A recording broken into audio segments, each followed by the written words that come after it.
First of all, my thoughts and prayers go out to Virginia, that whole community, everybody was affected by the tragedy. Wow, my heart hurts. Got opportunity to meet Coach Elliott. My time that I spent at IMG, what a stand-up guy. So I hurt for them and those families. So Auburn family definitely be having them in our prayers.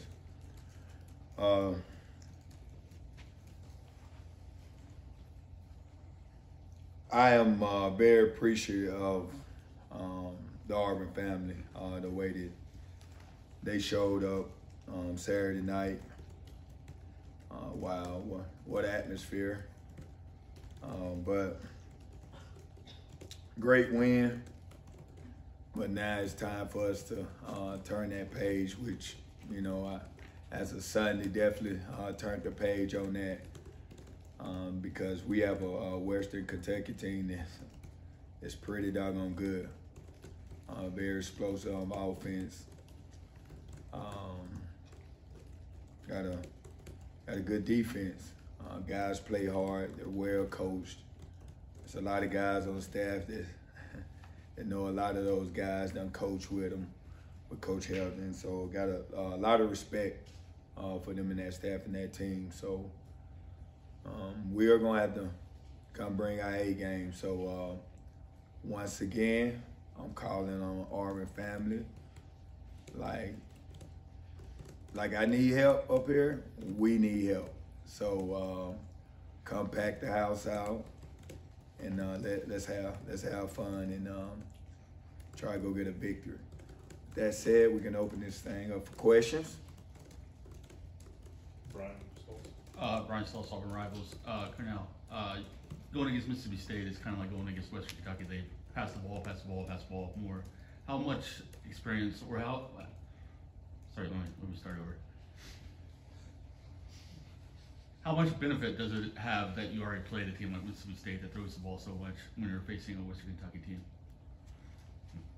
And of course, I mean, to me, playing the game of football is about confidence. And, you know, defensively, the way they play against Texas A&M, the way they play against Mississippi State, and familiar with a team throwing it every snap.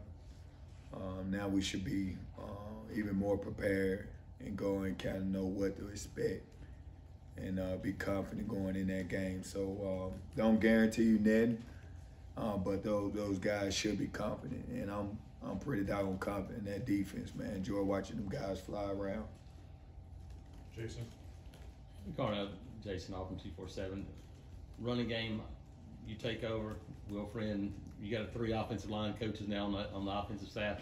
Obviously, it's going to be an emphasis, but what have you seen out of that group the last couple of games especially, and how much more effective they've been running football? Well, once again, you know, as running backs, we get all the attention because we carrying the ball, but honestly, those guys up front, they're moving people. They fighting. They are together. They're straining out there. They getting a hat on the hat. And those backs, man, from Jarquez, Tank, even DeMar, when those guys get the opportunity, man, they're running hard. They breaking tackles. What in this league here you have to do. And man, I just think as far as the run game, we're just in sync with each other, man, and playing a lot better. And that's that's a credit to those coaches, Coach Friend and Coach Bernard and Coach Simmons, Coach Hilliard, Coach McDaniel, getting those guys ready to play and coming up with a plan. You mentioned confidence on defense as a former running back. How much confidence does it give you when you start to feel that success in running the ball and it starts to add up a little bit? Man, so much confidence. Like Jarquez, Tank, like them guys feed off each other, man. I know that feeling of, Ben Jarquez or Tank, where running Gene Brown out there doing good, or Brandon Jacobs out there running the rock, or Trey Smith, and it's like you happy for him, but you like, I want some of that action. So that is how it's going down, and man, they feeding off each other, and what a really good 1-2 punch, man. They definitely complement each other. BiasFootball.com. Having a good day so far. How much did the win impact your decision making in the kicking game as well as the passing game? I noticed like you didn't go to McPherson for a field goal until the third quarter. Second quarter. Ask that again. You say the win? Yeah, but both the kicking game and passing. How much did it affect your decision making? Say the question. Win. How much did the win? Yeah. I apologize. The win. Okay. How much did it affect your decision making in the kicking game and passing game? We'll get it there eventually. Honestly, it far as kicking the ball, it does affect your decision because McPherson, man, he have a big leg, and man, he's gonna be one of the better kickers to play here. But when that win in our face now, time we had to get to 25-yard line versus, give him opportunity around that 35, 38-yard line. So, the win did make a lot of difference, especially on kick-out punts. Just adjusting guys. As far as our punt returner, I know the win played a factor there, but again, we can't use that excuse. Texas A&M, they got to play with the win too. And then the passing game as well. In the passing game as well. The wind definitely can affect throws, especially when you try to, throw deep into it. So, yeah, of course, in the passing game affects it too. Tom. Know the passing game has struggled a little bit. Wide receivers only had one reception that Bar's touchdown. What can you guys do to kind of get them more involved these last couple games? Oh yeah. Yes, we again that is it starts with me. Some way, somehow we got to put those guys in better position. But we also got to make those throws whenever they're there and take advantage of the looks. But collectively, myself, Coach Friend, Coach Hilliard, and Coach Hartline, we have to be better. And of course, I don't let them know that, but also we have to also make plays out there too. So Far right. Mark. Yeah, Cornell, looked like you guys had a good tackling night. Is that what you saw on the coaches' film to be great at things? And also, were there any players on offense and defense who really stood out being great at the film? Yes, sir. Effort on defense.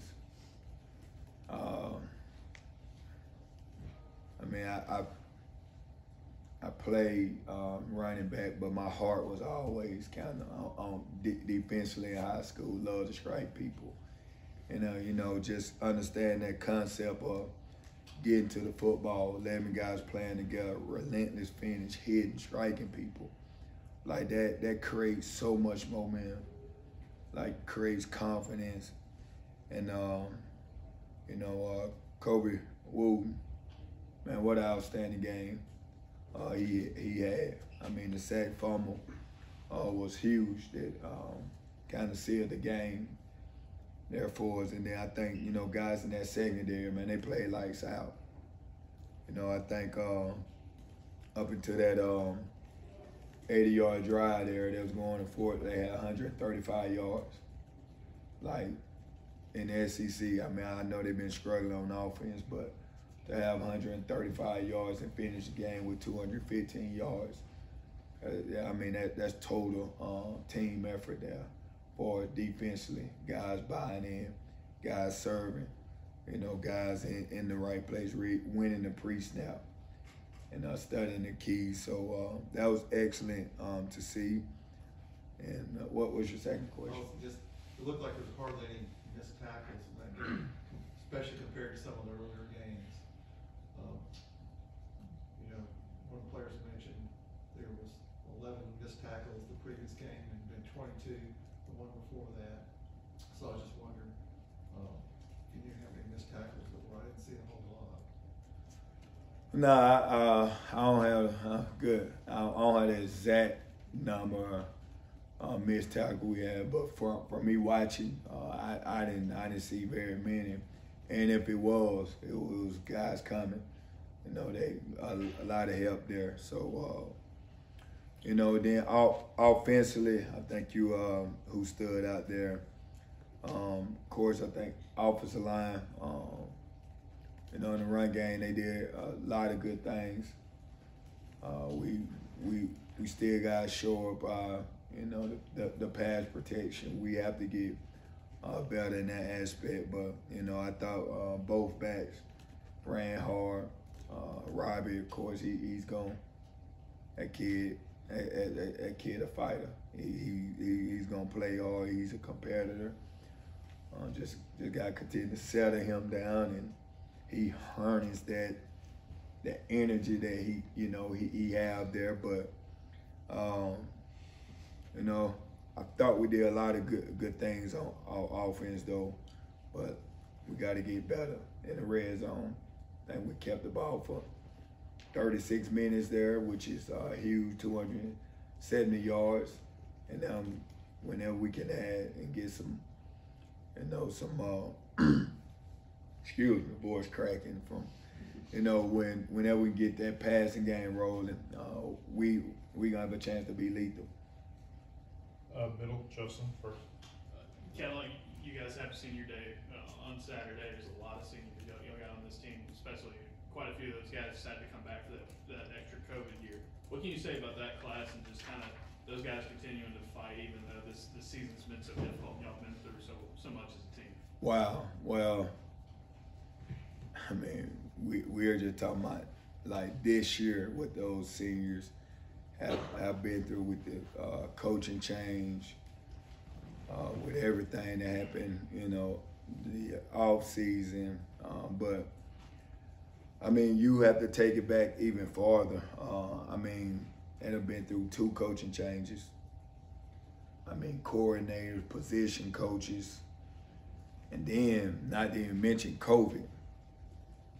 I mean, wow. Those guys have been through a lot, but one thing I can tell those guys, I tell them they're gonna be better because, you know, have not one time have they flinched. You know, they done stayed steady. You know, they done kept the faith. They continue to believe, and I just think those young men, they gonna do some really cool things in life because of all the adversity that they done been through and how they done handled it. So, man, it's can remember when I was a senior. That day is, you know, special day. So it's sad to see guys go, but I am looking forward to them guys, and it's something that they should be honored for, especially this group with all they done went through. Colonel going to the front row to the right. No. Hey Coach, Noah Griffith from the Auburn Plainsman. I believe y'all ran it 3 times for every pass against Mississippi State, and then 4 times for every pass last week. So just how do y'all plan to like stay unpredictable and, you know, be balanced on offense? Well, kind of want to get back to Auburn old school football. You know, Auburn to me is about work, hard work. You know, Auburn is about toughness, perseverance. So, you know, we want to be tough and we want to be physical. So, I think one of the greatest things about the game of football is when your opponent know that you're running the ball, but you still impose your will on them. It takes the fight out of a lot of teams. So I'm honestly okay with us running the rock and having success, but also I know that we do got to get better, and we're going to need our pass game down this stretch to win ball games, and we are going to get better. We are going to get better. Those guys that are doing a heck of a job right now getting a plan together. Robbie's going to get right. Receivers going to get right. It's not all on them. We got to put them in better position, and when their numbers are called, they got to make plays. But I don't mind that 3-to-1 ratio right now running the football, because we want to be the most physical bunch. Go back to new bias.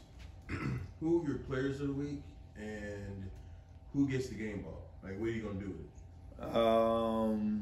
I'm honestly doing away with players of the week. We I just honestly think with NIL and everything that's going on, the game is so individualized right now, where I'm going to recognize the defense and mention guys who played good. Congratulations to Kobe Wu for getting defensive player of the week there. So I will recognize him before as players of the game, things like that. I just want to keep it this unity, keeping this team aspects, man. And then just with the game ball thing, you keep it there, you give it to anybody, or Game ball? Yeah. No, that game ball. No, that game ball. I'm keeping that one now. Yeah, I'm not. It's crazy because I usually,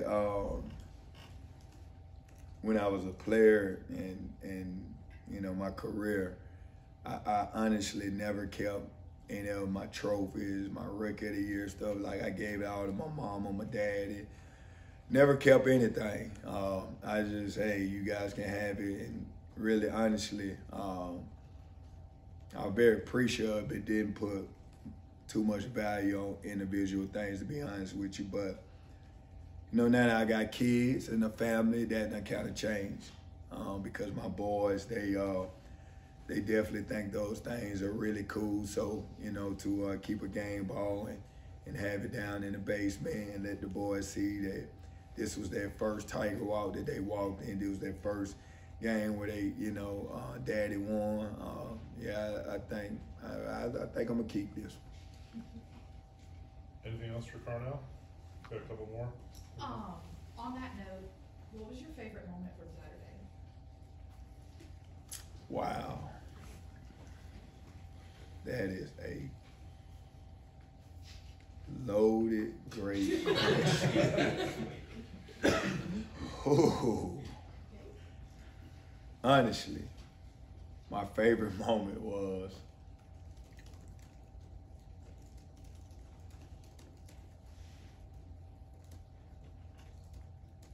to see, of course, the fans, the Auburn family, but to see those former players on the sideline.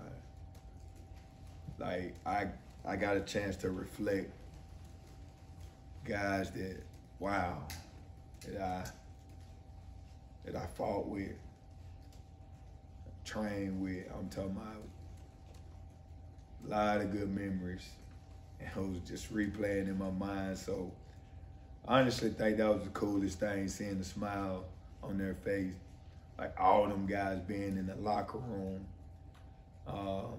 doing when I addressed the team, and then after the game, having all those players in the locker room. Like, it was crazy to see. Like, it just came full circle. So I mean, honestly, that was my favorite part about Saturday, to be honest with you. Carl, we've got one more or two more on the right here. Lily Stewart, the Auburn Plainsman. Going back to the game ball, how did it feel getting it? Because you've taken a lot of responsibility over the past few games about the players and decisions that were being made. So how did it feel to get some respect back from them in that big moment? It honestly caught me by surprise because I did the speech. You know, we're bringing up, we danced, so to have the captain, D Hall, you know, to have O and them guys come up and present me with the game ball. That's when I it hit different, kind of realized like, man,